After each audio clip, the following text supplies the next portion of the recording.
Yeah, no business, no this time, right?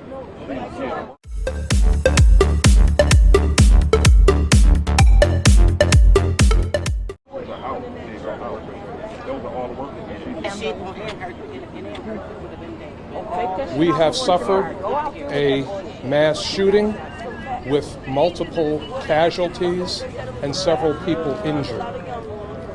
This is the worst nightmare that any community can face.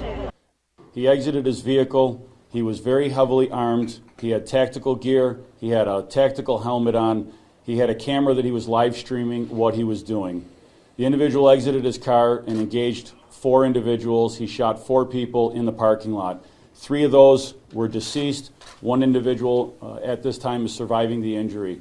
The individual went inside. As I said, he was an 18-year-old white male, walked into the store and began engaging customers inside the store.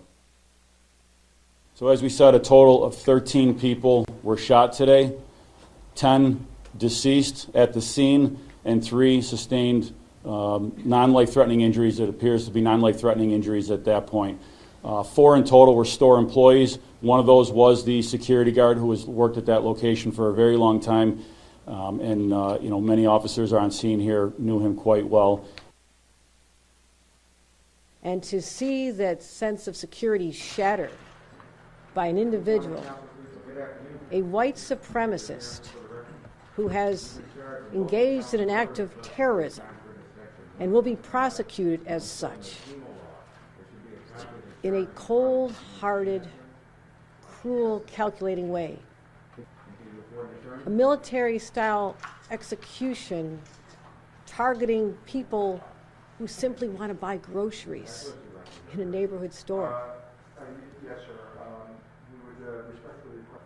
But mark my words, we'll be aggressive in our pursuit of anyone who subscribes to the ideals professed by other white supremacists, and how there's a feeding frenzy on social media platforms where hate festers more hate. That has to stop.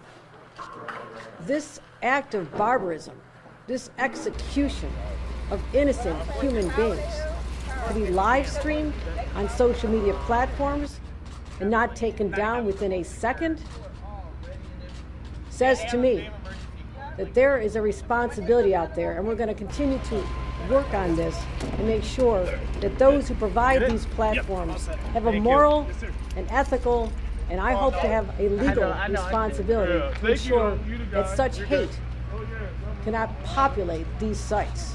We are investigating this incident as both a hate crime and a case of racial